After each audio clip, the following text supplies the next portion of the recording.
exploiteurs.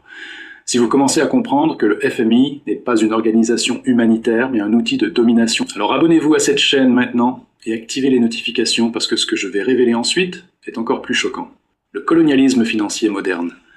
L'affirmation plus large est que ce système représente une forme moderne de colonialisme financier. Le pouvoir, au sein des institutions financières mondiales, est fortement biaisé vers les nations riches, particulièrement les États-Unis, et d'autres pays du Nord global, leur permettant de façonner des règles qui protègent leurs propres intérêts financiers. Regardez comment le FMI est structuré. Chaque pays membre a des droits de vote basés sur sa contribution financière. Plus vous contribuez, plus vous votez. Les États-Unis ont 17% des votes, assez pour bloquer toute décision majeure qui nécessite 85%. L'Europe occidentale combinée a plus de 30%. Ensemble, les pays riches contrôlent complètement le FMI. Les pays pauvres, l'Afrique entière a moins de 5% des votes. L'Amérique latine a environ 7%. Ils ne peuvent rien décider. Ils subissent. Les règles sont écrites par les riches pour les riches. Les pauvres n'ont aucune voix. Et voici ce qui est encore plus révélateur. Le directeur général du FMI a toujours été européen. Toujours.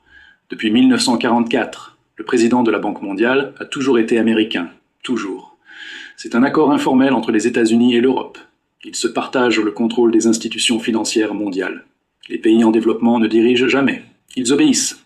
La dette devient ainsi un mécanisme de contrôle, transférant la richesse vers le haut tout en limitant la souveraineté économique des nations en développement. Un pays endetté ne peut pas désobéir. Il a besoin de refinancement constant. Il doit accepter les conditions. Il doit privatiser. Il doit déréguler.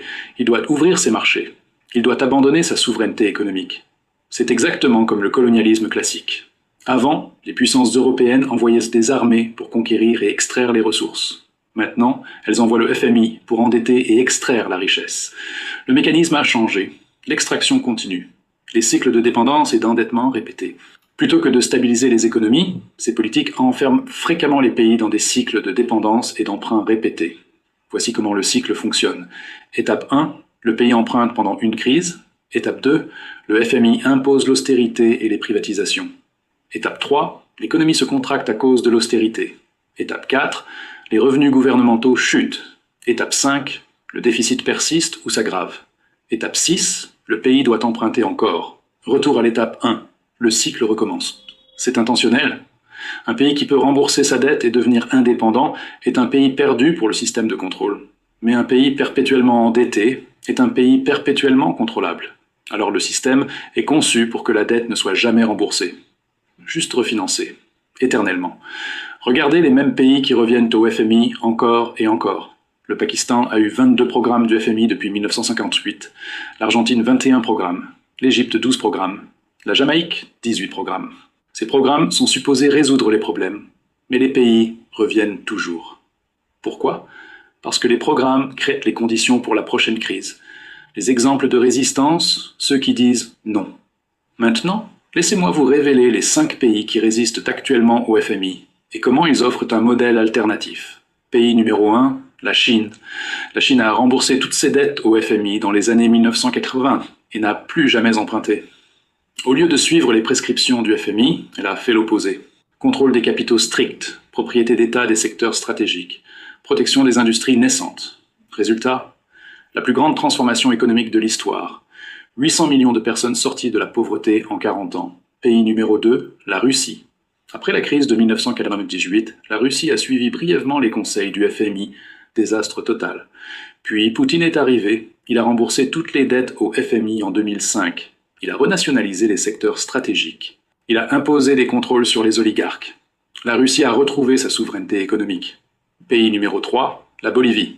Sous Evo Morales, la Bolivie a expulsé le FMI et la Banque mondiale en 2007. Elle a nationalisé ses ressources naturelles, particulièrement le gaz. Elle a utilisé les revenus pour les programmes sociaux. Résultat, croissance économique forte. Réduction de la pauvreté de 60 à 35%. Stabilité financière sans le FMI. Pays numéro 4, l'Équateur. En 2008, le président Rafael Correa a fait auditer la dette nationale. L'audit a révélé que 70% de la dette était illégitime, contractée par des dictatures précédentes ou avec des conditions illégales. Correa a refusé de payer ses dettes. Il a défié le FMI. Résultat, l'économie a cru. Les dépenses sociales ont augmenté. Le pays a prospéré sans le FMI. Pays numéro 5, le Venezuela. Malgré tous les problèmes actuels du Venezuela, il faut noter qu'ils ont remboursé toutes leurs dettes au FMI en 2007 et ont refusé de se soumettre aux conditions imposées. Le chaos actuel a d'autres causes, mais au moins ils ne sont pas contrôlés par le FMI. Le pattern est clair. Les pays qui résistent au FMI, qui protègent leur souveraineté économique, qui refusent de privatiser et de déréguler aveuglément, peuvent prospérer. Les pays qui se soumettent au FMI restent pauvres et dépendants. Que pouvons-nous apprendre? 5 leçons cruciales. Leçon numéro 1. La dette est une arme. Ce n'est pas un accident. Ce n'est pas une mauvaise gestion. C'est une stratégie délibérée de contrôle. Un pays endetté peut être contrôlé. Un pays libre de dette est dangereux pour l'ordre établi. Leçon numéro 2.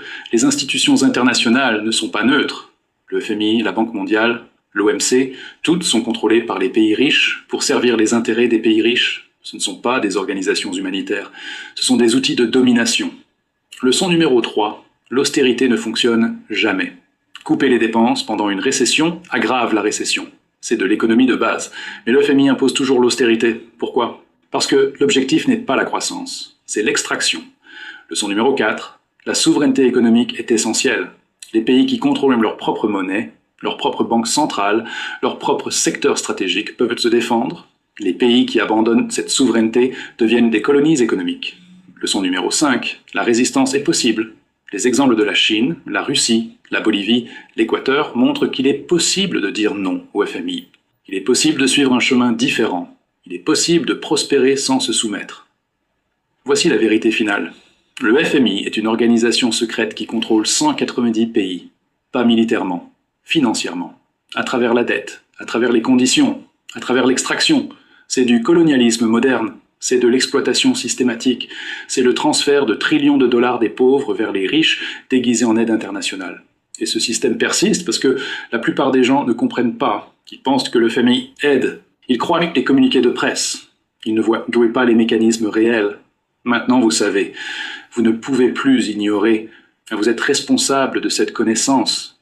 Si cette révélation du rôle réel du FMI comme exécuteur de dette mondiale et outil de colonialisme financier vous a choqué, si vous comprenez maintenant que la dette est une arme de contrôle, alors abonnez-vous immédiatement à cette chaîne. Activez.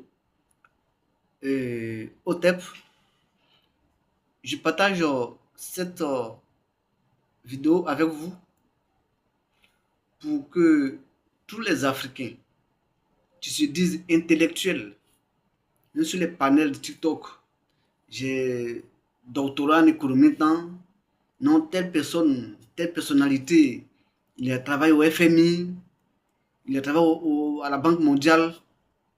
Je vous dis, c'est pour ça que je vous dis que tous les Africains qualifiés d'économistes ayant servi sur le plan international sont des vendus, des traites et des marionnettes. L'explication qu'on nous donne, cette information, et tous, ils le savent. Ils savent ces explications-là. Ils ont connaissance du rôle exact du FMI. Quand tu vois les gens, je dis économistes, les présidents ivoiriens, béninois, avec le Sénégalais là, Macky Sall, toutes ces personnes qui se disent économistes, c'est pour flatter. Parce que dans la tête des Africains, quand ils entendent économiste, c'est que ce type-là, il peut apporter de l'argent. Je l'ai déjà expliqué par le passé. Ces noms qu'on vous donne, même sur les sigles, Organisation de temps africain, temps africain, là il est économiste, tout cela c'est de l'heure, c'est pour flatter. En fait, c'est pour approfondir et pérenniser le lavage de cerveau au niveau des Africains. Vous comprenez? Ces économistes sont tous complices du système. C'est les manœuvres du système. Et comme je vous l'ai déjà dit, tous les systèmes sont conçus contre l'Afrique. Et si vous, Africains, vous n'avez pas compris ça, vous continuez à défendre ces organisations internationales, le franc CFA, la Banque mondiale. Vous pensez que partez prendre crédit, c'est pour venir vous développer, vous avez menti. Vous avez menti. Ce que vous devez faire, il faut quitter derrière les politiciens.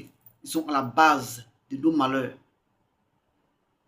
Que la paix soit sur vous.